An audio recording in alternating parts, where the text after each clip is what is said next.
أشهد أن محمد رسول الله.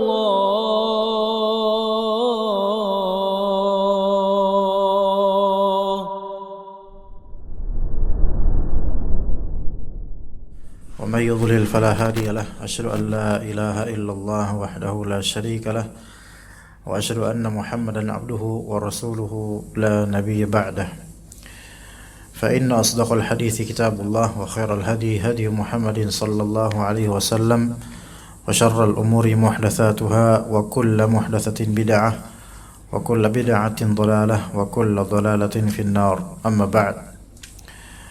Dalam kitab Al-Adab Al-Mufrad karya Al-Imam Al-Bukhari rahimahullah, bab ke-261, beliau menyebutkan bab al-ibil izzun li ahliha. Onta itu adalah kekuatan dan kekerasan untuk pemiliknya, untuk penggembalanya, untuk penjualnya. Maknanya adalah ibil itu sebab menjadikan pemiliknya atau unta itu menjadi sebab pemiliknya itu memiliki rasa kekuatan, rasa kuat, keras, dan ingin mengalahkan. Dan kata para ulama, hal-hal seperti ini qad yuaddi dzalika ila al-kibr bal yuaddi ilaihi ghaliban. Biasanya ini malah membuat pemilik onta tersebut biasanya membuatnya menjadi sombong, merasa besar, kecuali yang Allah Subhanahu wa taala jaga. Dan faedah ini ternyata memang ada dalam hadis Nabi sallallahu alaihi wasallam. Dihikayatkan oleh Imam Bukhari rahimahullah, haddatsani Ismail qal haddatsani Malik an Abi Zinad an al-A'raj an Abi Hurairah anna Rasulullah sallallahu alaihi wasallam qala, Rasulullah SAW bersabda, Ra'sul kufri nahwal masyriq, pusatnya kekufuran itu ada di daerah timur. Wal fakhru wal khuyala'u fi ahli al-khayli wal ibil, kebanggaan dan kesombongan itu ada pada pemilik kuda dan unta. Al-faddadina ahlil wabar, yang mana di sini mereka penggembala kuda dan unta itu mereka adalah faddadin. Faddadin bisa bermakna orang yang memiliki banyak sekali hewan-hewan ternak, atau bisa juga faddadin di sini maknanya adalah orang yang ya'lu sautuhu fi ibilihi wa khaylihi wa harthih, yaitu tinggi suaranya terhadap untanya, kemudian kudanya dan semisalnya. Yang mana faddadin ini adalah orang-orang Badui, karena memiliki suara yang keras disebabkan terbiasanya mereka berteriak kepada binatang ternak mereka. Ya, ini faddadin, mereka adalah faddadin ahlil wabar. Faddadin ahlil wabar yaitu orang yang mengumpulkan banyak sekali unta dan juga kuda. Was-sakinatu, sebaliknya, as-sakinatu fi ahlil ghanam, ketenangan itu ada pada penggembala kambing. Ketenangan ada pada penggembala kambing. Ini disebutkan oleh Rasulullah sallallahu alaihi wasallam dan juga diriwayatkan oleh Al-Bukhari dan Muslim dan dalam kitab sahih mereka berdua, dan juga dalam Al-Adab Al-Mufrad karya beliau. Mari kita telusuri kembali pemaknaan hadis ini. Dimulai dari perkataan Nabi sallallahu alaihi wasallam, Ra'sul kufri nahwal masyriq. Dalam redaksi lain atau riwayat lain, Ra'sul kufri qibala al-masyriq. Artinya pusat kekufuran ada di daerah timur. Masyriq, masyriq itu makanus syuruq, arah atau tempat di mana matahari itu terjadi pada syuruq, yaitu meninggi. Maka ada namanya salat syuruq. Salat syuruk itu sekitar 10 atau 15 menit setelah terbitnya matahari.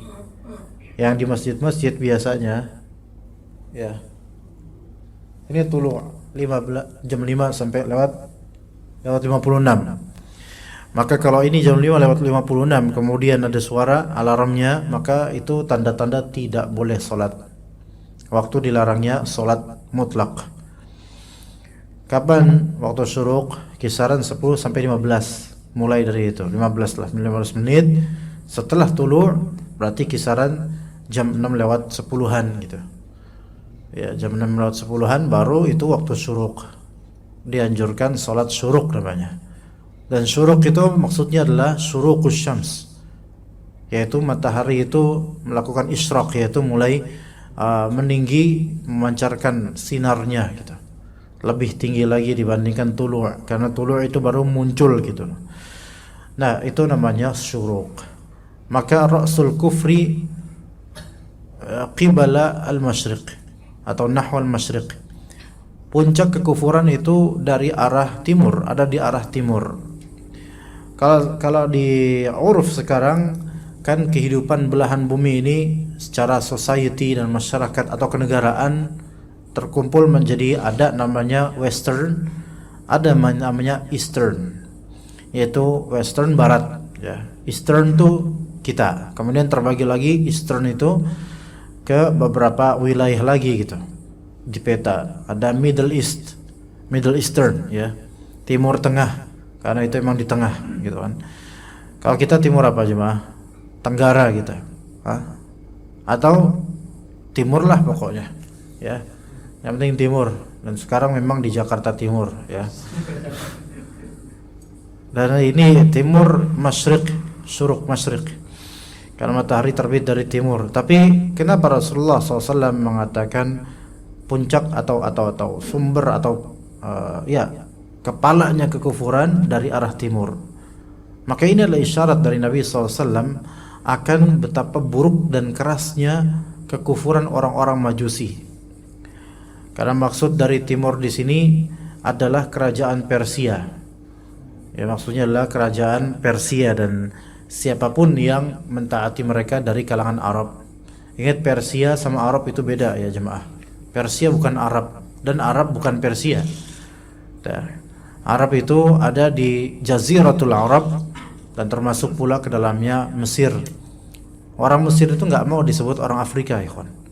Walaupun nasib mereka di benua Afrika. Antum kalau bilang anta Afriqi kepada orang Mesir, nggak suka dia, atau ada yang marah bahkan. Nggak mau dia dibilang Afrika. Maunya dibilang kata anta Misri, baru mereka bangga. Memang orang Mesir itu punya karakter bangga dengan nationnya gitu loh, orang Mesir. Tapi mereka orang Arab. Mesir itu Arab, persis Arab memang, sama seperti Saudi Arabia, Yaman, tetapi tentu kabilahnya yang berbeda, sama-sama Arab ya. Kemudian Persia itu ya kalau sekarang mungkin daerah Iran, Irak gitu loh, sekitar itu Iran, Irak ya, wilayah-wilayah seperti itu. Dan yang dimaksud di sini Persia yaitu daerah yang sekarang Iran, yang mana Masyriq itu dinisbatkan kalau misalnya dari segi Madinah ya, Madinah Munawwarah, maka orang-orang Majusi Persia itu ada di masyriqnya Madinah, lebih ke timur Madinah. Orang-orang Majusi ini mereka itu memiliki qaswah, takabbur, tajabbur, memiliki kekerasan dan sisi kesombongan ya, dan juga sisi itu ingin mengalahkan, sampai kemudian Allah Subhanahu wa taala merobek kerajaan mereka. Karena pernah suatu ketika Rasulullah SAW menulis risalah dakwah untuk orang-orang Persia atau Majusi, namun kemudian mereka rajanya justru merobek suratnya Rasulullah SAW, yang akhirnya Allah balas dengan perobekan dari Allah Azza wa Jalla terhadap kerajaan Persia. Dan Rasul Kufri nahwul masyriq, yaitu puncak atau pangkal kekufuran dari arah sana. Itu kalau sekarang di Daulah Iran, Republik Iran, daerah situ ya. Ya, yang mana kalangan Syiah, maksudnya Syiah Rafidah Itsna Asyariyah, itu mereka mewarisi negeri Majusi dan mereka anti dengan Arab dari dulu sampai sekarang.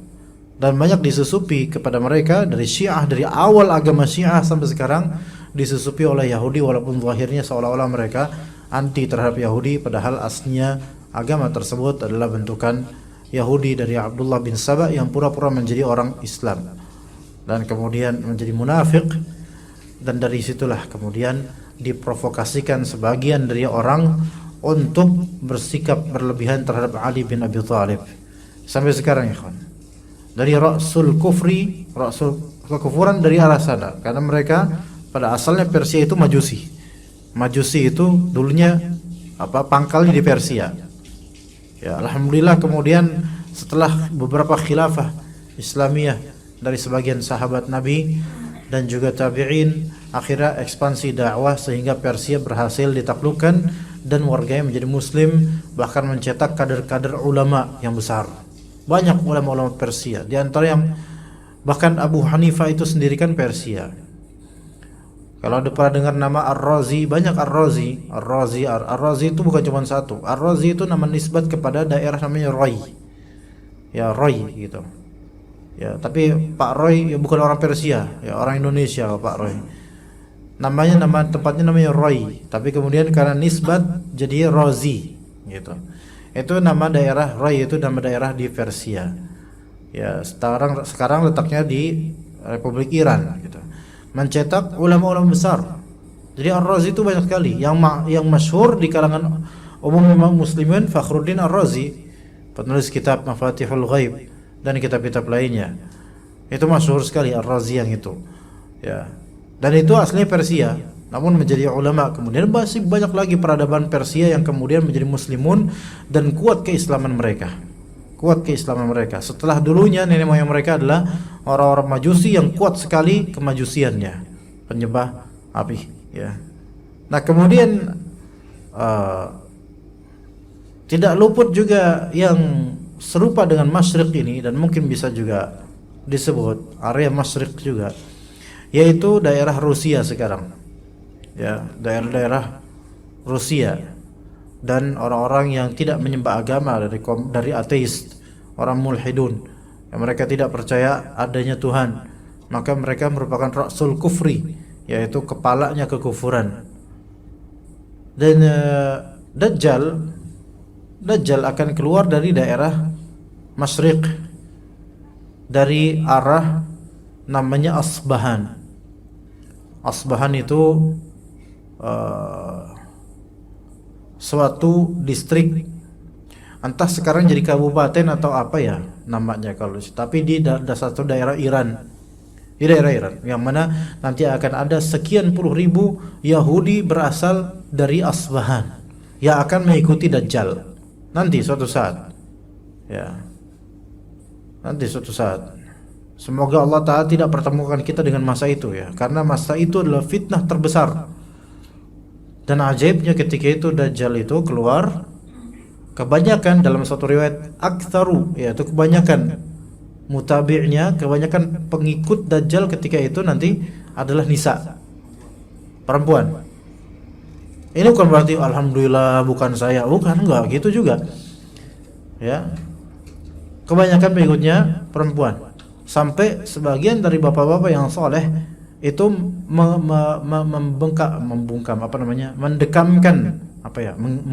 mengurung putri-putri dan istri-istri mereka di ruangan khusus supaya tidak tertarik sama sekali untuk keluar menemui Dajjal, karena Dajjal itu nanti akan keliling bumi, syiar dia akan tabligh akbar di mana-mana Dajjal itu. Kemudian diikuti nanti oleh banyak dari perempuan dan orang-orang Yahudi. Banyak nanti pengikutnya. Na'udzubillah min dzalik. Kenapa kok perempuan? Nah, kenapa kok perempuan yang banyak kan ikut? Kenapa coba? Pernah nggak dulu berpikir kalau misalnya band-band yang isinya romantis itu banyak perempuan yang suka ya? Ke konser perempuannya banyak. Bahkan band-band punk, ya, pop punk, ya, punk. PUNK, pang bukan. Ya. Itu walaupun ngepang gitu loh. Banyak juga perempuan yang suka padahal itu lagu-lagu keras gitu kan. Bahkan sampai metal banyak. Jadi perempuan makin banyak perempuan, makin banyak perempuan. Mungkin di sebagian antum, di sebagian kantor antum mungkin malah lebih banyak perempuannya. Padahal perempuan juga banyak di rumah, tapi perempuan juga banyak di jalanan sekarang. Di kantor-kantor banyak, perempuan makin banyak. Jadi masya Allah. Nah sekarang kalau misalnya aktor K-pop atau drakor, ya drama Korea dan Korean pop itu, mereka bisa apa? Cuma bisa joget dan acting. Tapi coba kalau antum melihat perempuan-perempuan itu yang suka dengan K-pop dan drakor, itu tergila-gila dengan mereka. Bahkan sampai ada yang sampai agak tua belum mau nikah perempuan itu, akhwat udah ngaji sunnah bahkan masih belum mau menikah karena apa? Karena masih suka dengan drakor itu dan masih mendambakan punya suami yang seperti drakor itu. Lihat tuh, fitnahnya sampai segitu loh. Hatta sudah ngaji masih suka dengan seperti itu. Kalau misalnya ada di antara ikhwah sekalian ini kayak gitu juga, Hasan gak usah ikut kajian. Iya, suka nonton drakor kemudian berharap pengen tanda tangannya, Allahu Akbar. Ya, harus kita takbiran ini kalau ngeliat orang seperti ini ya. Nah, kalau yang seperti itu aja, laki-laki drakor atau K-pop udah mereka itu kebanyakannya, bahkan mungkin seluruhnya mungkin nggak tahu dah kafir gitu kan. Ya.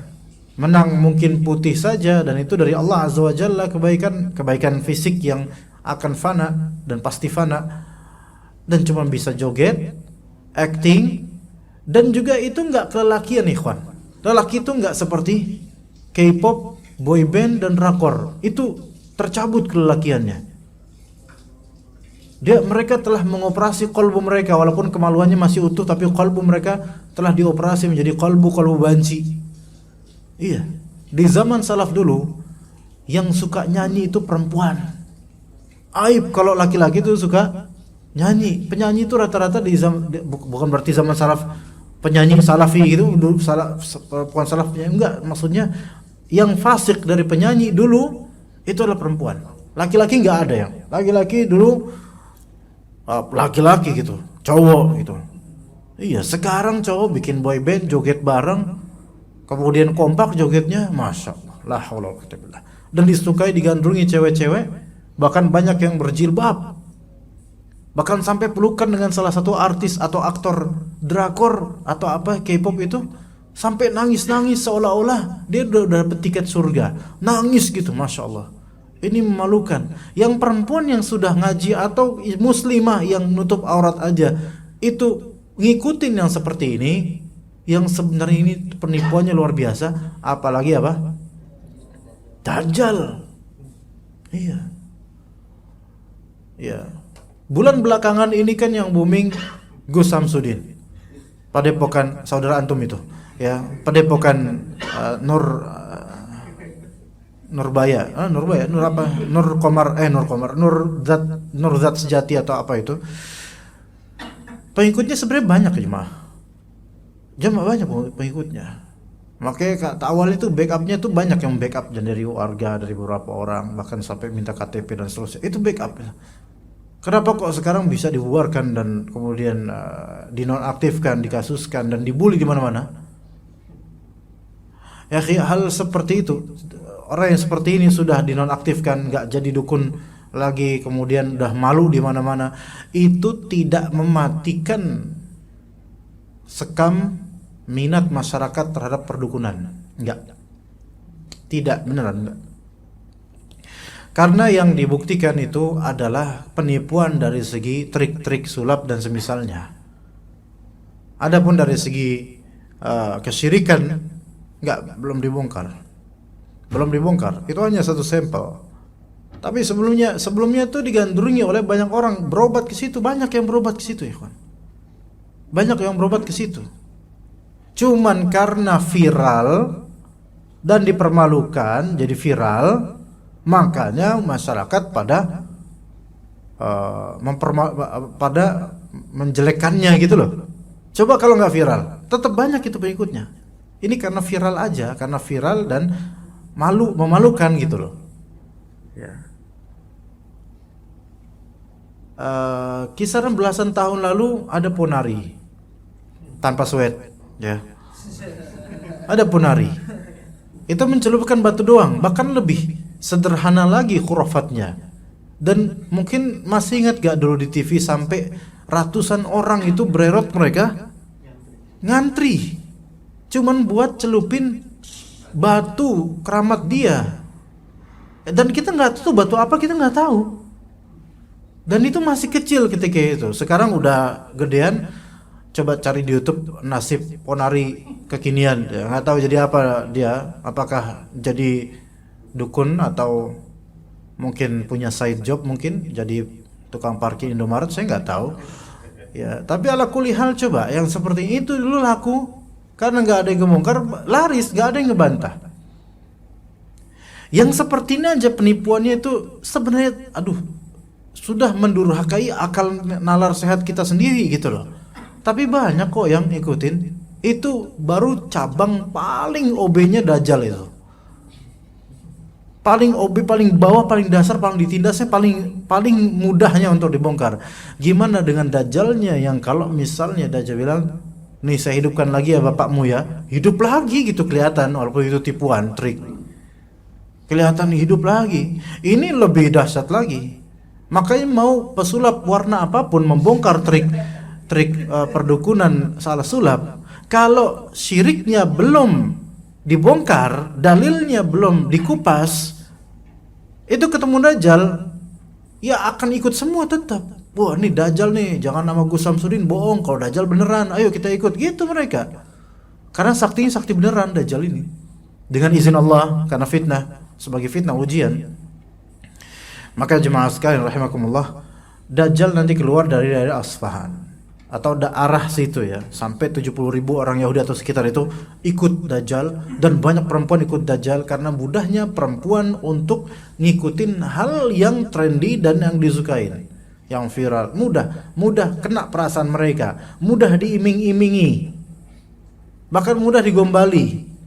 Antum walaupun antum jeleknya minta ampun, tapi kalau misalnya antum bisa ngegombal, bohong terus kepada istri antum dalam urusan memuji, tetap aja kegeeran. Perempuan gitu.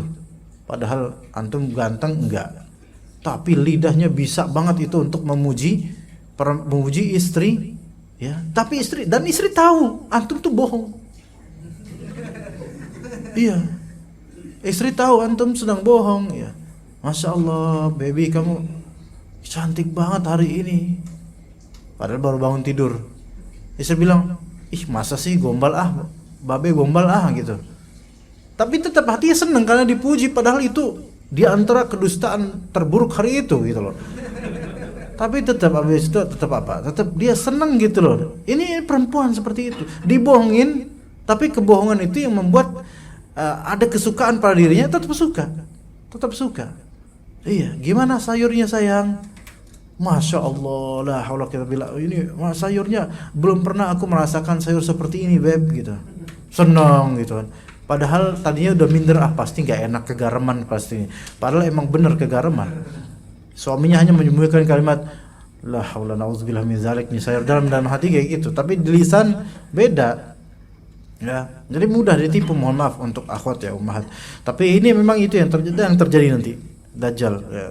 Pengikutnya banyak perempuan, kebanyakan perempuan, sampai anak-anak perempuan dan para istrinya orang-orang saleh itu dikurung gitu loh, supaya jangan sampai keluar, jangan sampai keikut dengan yang viral sekarang. Ya, tapi kemudian wal fakhru wal khuyala'u fi ahli al khayli wal ibli al faddadina ahli al wabar. Sedangkan al fakhr itu adalah al i'jab bin nafs, merasa takjub dengan dirinya.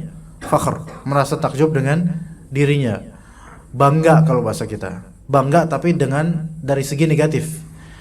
Ikhwas sekalian, ujub atau fakhr itu tidak mesti dalam konteks antum tuh sedang menceritakan diri antum. Saya dulu berhasil begini, saya pernah punya piala begini. Ujub, ya itu ujub betul salah satunya. Tapi ujub yang sekarang itu banyak sekali terjadi, terutama lagi-lagi maaf kalangan perempuan, adalah apa? Adalah selfie. Rajin selfie, mungkin Kalau selfie untuk disimpan di HP sendiri, oke lah, itu urusan masing-masing. Tapi rajin selfie dan rajin di-share ke media sosialnya, baik status WhatsApp, profile picture, atau mungkin status Facebook, Twitter, dan seterusnya. Selalu loh, di mana-mana pun dia selfie, baik secara video maupun foto. Iya, karena apa? Karena ada hal yang dia tuh suka, ada yang banggakan dari wajahnya atau dari bentuk tubuhnya, suka dia. Maka ini semua termasuk apa? Termasuk fakhr dan ujub. Ujub itu nggak mesti tentang amalan, nggak mesti. Kadang ujub itu tentang ketampanan, kadang ujub tentang otot. Bahkan ada yang lebih buruk, ujub dengan tatonya. Itu rata-rata orang bertato pasti ujub, kecuali yang bertaubat. Makanya antum melihat orang bertato pasti akan membuka baju atau bagian tubuh yang bagian ada tatonya, mesti gitu. Nggak ada orang bertato tuh ikhlas lillahi ta'ala, saya bertato, nggak ada. Iya, tukang tato pun nggak ada yang nasihatin. Misalnya orang mau bikin tato, Pak bikin tato Pak ya, di mana? Di leher. Jangan di leher, kelihatan orang, ya ikhlas lah. Di mana? Di bagian perut misalnya, supaya nggak kelihatan. Nggak ada. Terus diajarin ikhlas sama tukang tato, ikhlas lah dalam bertato lillahi ta'ala. Nggak ada, ini maksiat, dilaknat bahkan. Karena Nabi SAW mengatakan la'anallahul washim wal washimat, yaitu Allah Ta'ala melaknat laki-laki yang bertato dan perempuan yang bertato, kecuali yang bertaubat ya. Kalau bisa dihilangkan alhamdulillah, kalau nggak bisa tetap bertaubat dan jangan sampai diperlihatkan. Iya, rata-rata gitu. Saya masih kenal sekarang udah nggak ada, tukang bubur nggak tahu kemana, apakah sudah tamat riwayatnya atau memang pindah pekerjaan. Dulu saya langganan tukang bubur, beliau pakai baju flanel terus, itu tukang bubur, kurus ya, kering, tapi alhamdulillah nyari nafkah dengan cara yang halal. Itu selalu tangannya itu kan flanel, kemeja flanel, dilipat sampai sini, selalu gitu. Karena apa? Karena ada gambar tatonya di lengan ini gitu loh, selalu begitu. Dan memang ciri khas orang yang bertato itu selalu ingin menampakkan bahwa saya dirinya bertato. Yang punya tato di betis, mesti dia sering pakai celana pendek kemana-mana, mesti gitu. Nggak ada orang bertato ikhlas, nggak mau menampakkan tato ini, nggak boleh, jangan, biar Allah aja yang mencatat kebaikan saya. Nggak ada itu, nggak ada yang kayak gitu.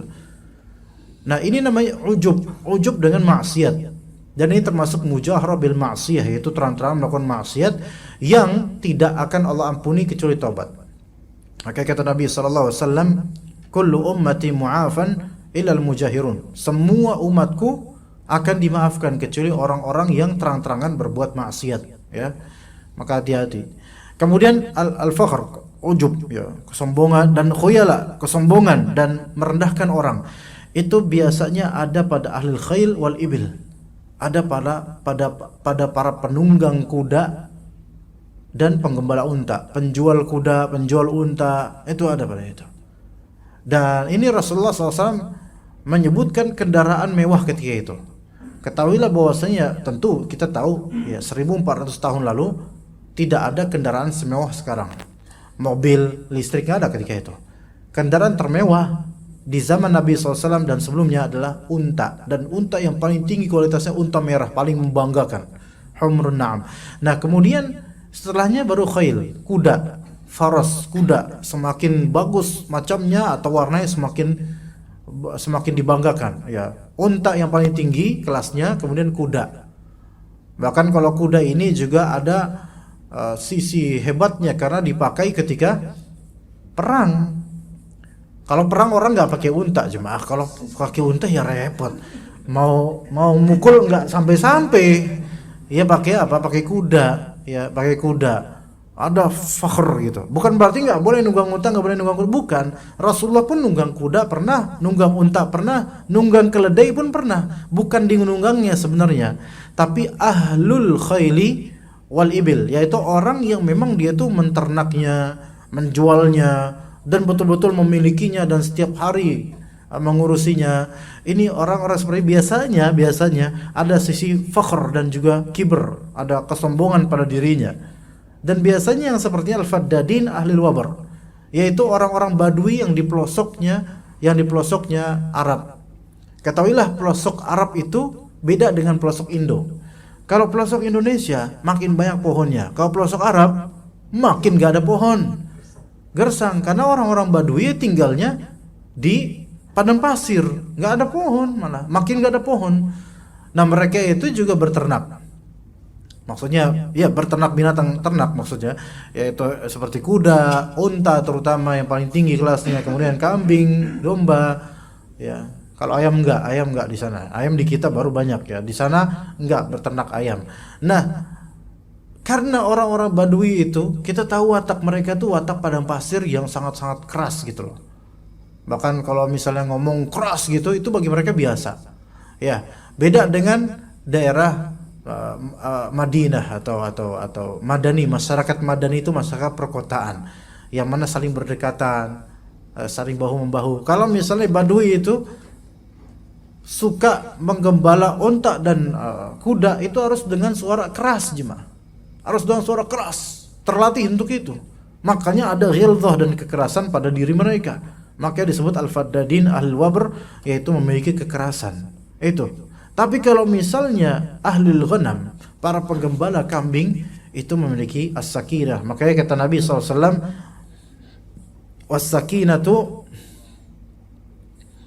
was-sakinatu fi ahlil ghanam, dan ketenangan itu ada pada penggembala kambing. Kenapa di sini ketenangan? Tuma'ninah, sukun, tawadhu, ketenangan, teduh, dan juga tawadhu, rendah hati, itu ada pada penggembala kambing dan pengurus kambing. Kenapa dikhususkan ahlul ghanam, yaitu pengurus kambing dan penggembalanya? Karena di sini ahlul ibil, orang yang menjual unta, mengurus unta, itu dikenal punya tawassu' dan kathrah, yaitu apa-apa tuh suka yang luas, yang banyak, pengennya banyak. Yang itu merupakan sebab kebanggaan diri dan juga kesombongan. Dan juga begitu dengan kita ya kawan. Gini loh, saya nggak tahu kok kenyataan bisa terbalik, tapi ini disebabkan faktor emosi di jalanannya. Begini, pengendara mobil dengan pengendara motor sebenarnya lebih sombong mana? Kalau dari kendaraan jelas mobil, apalagi makin mantap mobilnya ya. Sampai mohon maaf, kita nggak mau nyebut merek ya, mobil-mobil tertentu yang biasa di jalan banyak gitu. Itu rata-rata kok dikenal sopir itu sombong. Ya begitu. Itu emang ada sisi seperti itu. Ya, kenyamanan, kemewahan di mobil tersebut itu ada. Nanti kemudian kalau dia tidak bertakwa akan terhadirkan sisi sombong, rasa sombong. Nyalip ini, nyalip itu, dikit salah dikit depan langsung ditintinin gitu. Nah, tapi kenyataannya secara emosional pengendara motor itu terkesan lebih sombong. Lebih arogan terkesan ya. Padahal mocil yang dipakai bukan moge, ya kan? Iya. Bukan moge. Kalau moge jelas itu emang menimbulkan fakhr gitu loh. Kebanggaan gitu loh. Jarang yang moge gitu, apalagi barang-barang kemudian tawadhu, rendah hati. Kalau tawadhu jangan pakai moge, mocil. Ya. Iya, motor kecil ya. Nah, itu padahal motor biasa. Bahkan yang dipakai motor Astrea zaman lampau yang kalau ketabrak sedikit udah hancur itu insyaallah. Itu pakai itu, tapi ketika ngebut, orang salah sedikit ditintinin, itu mungkin faktornya bukan faktor motornya, tapi kesombongannya dan arogansinya hadir di faktor apa? Ayo. Kecepatan. Iya. Dan juga mungkin karena udah kepanasan. Nah itu. Kayak belakang ini kan 28 derajat Celcius. Ini di luar panas sih kon. Di luar panas, coba aja. Iya. Udah panas, tiba-tiba hujan. Nah gitu kan. Nah seperti itu. Anda pikir faktornya itu Pak. Kalau masalah mobil, banyak pengendara mobil yang malah lebih bersabar loh. Kata mereka, pengendara mobil, kalau mau melatih kesabaran naik mobil. Maksudnya jadi driver. Iya. Karena apa-apa disalahin. Iya. Kalau ada tabrakan mobil motor, mobil yang disalahin, padahal boleh jadi yang salah motor. Iya. Lah kalau mobil tabrakan yang salah siapa? Ferdi Sambo? Enggak lah. Yang salah siapa? Ya sama mobil. Padahal bisa jadi motor juga yang menjadi penyebabnya juga gitu, kayaknya nyalip atau antara mobil gini antara mobil kemudian kita nyalip, bukan nyalip sih, nyempil gitu loh. Iya, nyelip. Kadang bisa membuat antar mobil salah paham terus gesekan. Bisa jadi.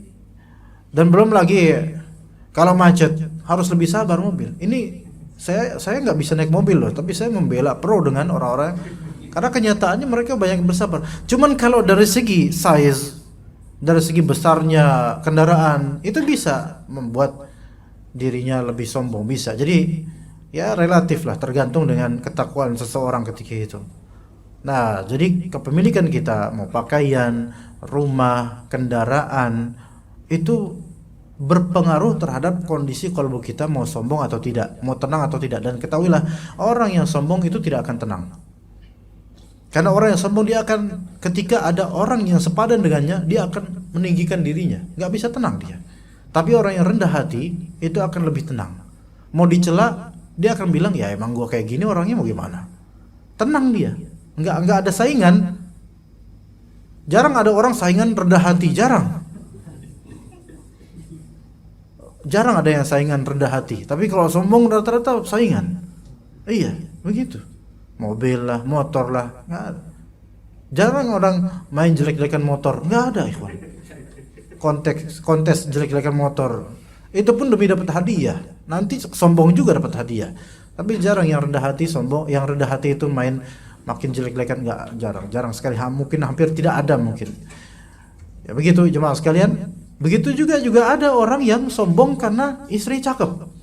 Ini yang ajaib. Istrinya udah kayak pajangan aja. Istri cakep, dipamerin. Mungkin karena dirinya merasa jelek ya, jadi alhamdulillah akhirnya ada orang yang cakep di sekitar saya gitu loh. Maka dipamerin baik di media sosial ya, atau di kenyataan kehidupan lingkungan, dipamerin. Harus dimenorin istrinya. Pokoknya kamu deh kalau keluar harus pakai lipstik yang basah. Iya. Lo biar apa, Pak? Pokoknya tetangga harus tahu kalau istri saya tuh cantik seperti kamu. Gitu. Istri mau juga lagi digituin. Ya enggak apa-apa, biar tahu kok aku tuh cakep. Ini gimana ini? Masa istri jadi bahan konsumsi umat gitu kan? Kalau parfum itu nggak apa-apa. Lah ini istri, ya kan? Dipamerin. Ya, kemudian hadir di kondangan kan? Atau di pertemuan, saat masing-masing bawa bini dah tuh. Pamer-pameran cakep-cakepan. Istrinya juga pengen pamer juga. Pakaiannya, tasnya, ya. Coach, Dior. Ya. Iya. Padahal aslinya Dor, cuman tambahin i gitu kan. Iya. Beli di mana, Jeng? Di PGC. Ya, PGC udah gitu yang bukan KW, yang palsu lagi. Berapa harganya, Jeng? 300.000. Ya, ini mah palsu ini. Tapi tetap ada merek. Kemudian gelangnya masuk. Ini tafakhur, fakhr, ya. Yang mana ini semua dunia fana, ya. Makanya jemaah sekalian rahimakumullah, pelajaran di sini yang paling terpenting adalah bahwasanya apa yang kita miliki itu bisa berpengaruh pada kondisi qalbu kita. Siapa yang berbangga dengan dunianya, maka ketahuilah dunia itu sementara dan justru hisabnya yang berat nanti di akhirat. Dan siapa yang tawadhu, rendah hati, dan dia tetap kepada Allah, qalbunya kiblatnya kepada Allah Azza wa Jalla, maka Allah Ta'ala akan mengangkat derajatnya. Kita tutup sampai sini aja. Wassallallahu ala nabiyina Muhammad wa ala alihi wa sahbihi ajma'in. Subhanakallahumma bihamdika asyhadu an la ilaha illa anta astaghfiruka wa atubu ilaik. Wassalamualaikum warahmatullahi wabarakatuh.